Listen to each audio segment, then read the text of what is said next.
January 31st, 2011, a decade ago, it began snowing and would not stop for 40 hours. In a city known for some big winter storms, this was one for the ages. Our Dana Kozlov described the scene on Lake Shore Drive.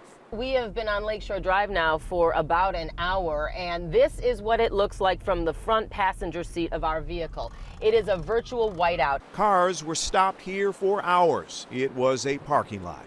Some frustrated drivers simply got out of their vehicles. It took more than a day to remove the snow and get this main road ready again for traffic.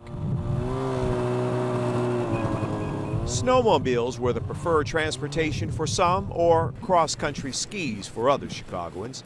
And take a look at this CTA bus, covered in snow, outside and inside. It was a rare meteorological event.